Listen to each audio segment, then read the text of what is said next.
My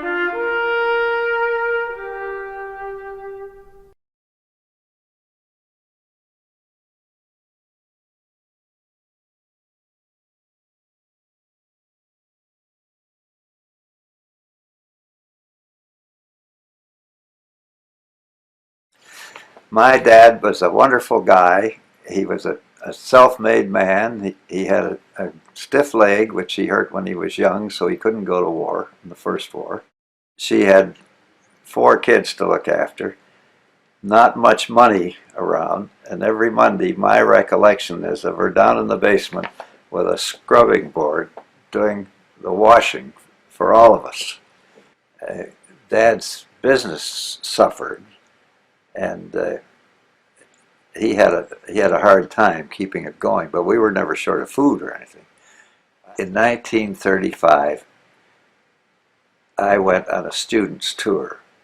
Germany was becoming very obnoxious, and Dad actually, the tour, among other places, went to Berlin, and Dad wouldn't let me go because he thought that was 1935. He thought it was to the point then where I might get into some kind of trouble over there. We were conscious of it, but you couldn't believe that it was going to develop into a war. Labor Day weekend, we had a big party over at the yacht club. All the kids knew they were going. Tuesday morning, a whole bunch of us went out to the naval barracks where we were offered commissions, and I failed the bloody medical exam because I was colorblind. And of course, that's all I wanted to do. I'd sailed all my life in the water. I was busting to get my Navy. However, it was not to be. So I ended up and boarding at the tank course. We had no equipment up there, no tanks or anything like that.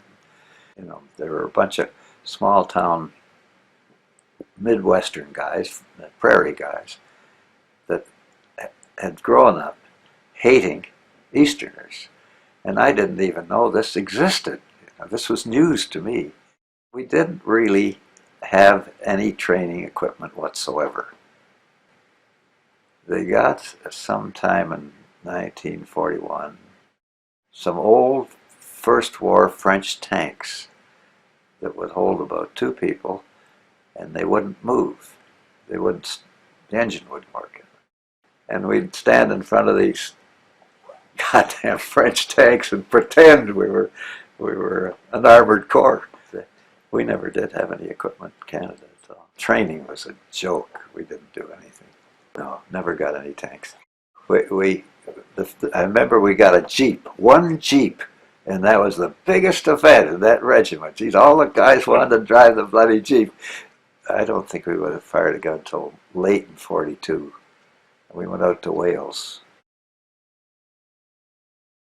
And that was a great morale builder because this was obviously special, highly secret equipment. No, we were under screens, but it was such secret equipment that nobody knew about it, and it was never released until long after the war was over. The trick was to make a tank float.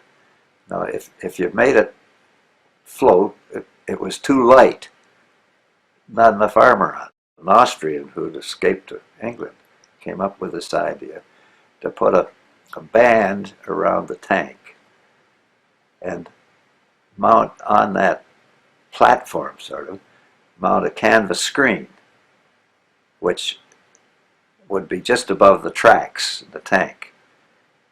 And you pump that screen up with compressed air bottles around the tank.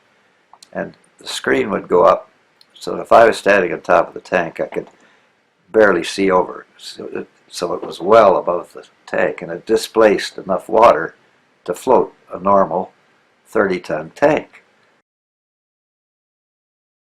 Well, everybody was keyed up, anxious to get going. Well, they took us in. I think we might have been a couple of 100 yards offshore when we finally went in the water, and it was light by then, and they had these hedgehogs in the water with mines on them. We had to weave around between those. And while all this was going on, it made us a little bit late. had we been on time and on the beach, pushed the button, dropped those screens, if we'd done that before they got there, we could have had all those machine guns that were firing at them had their heads down, and we would have saved dozens and dozens of lives. But we were a little bit late, and these poor guys in the Queen Zone were cut down to beat hell.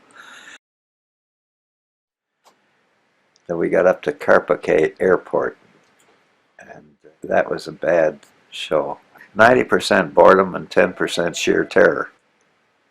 There were Sherman tanks, Panthers, up at the end of the airport, and we could see them.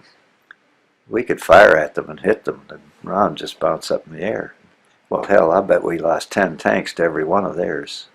They just made mincemeat of us. So we had our heads down and the tank closed up, and trying to run things through a periscope. And that wasn't too satisfactory.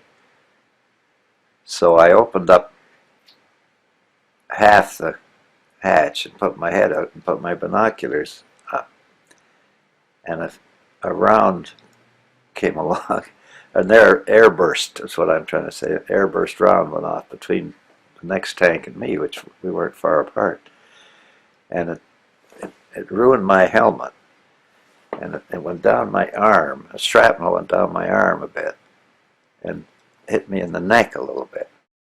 The fellow in the next tank to me had his head out doing the same thing I was, and the airburst was a little closer to him than me, and it took his head right off.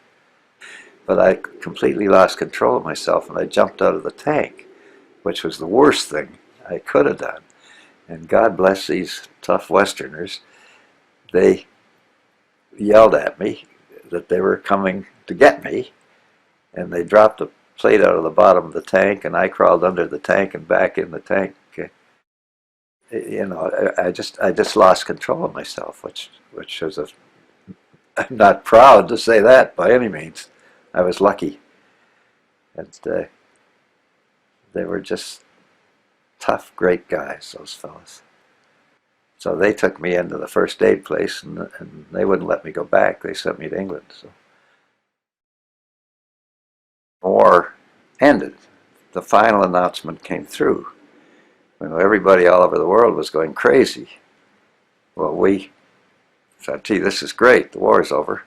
Had a couple of drinks, and not 15 minutes later, the conversation was exactly the same as it was before the war ended. There was just no excitement about it at all. It didn't sink in, or I don't know why.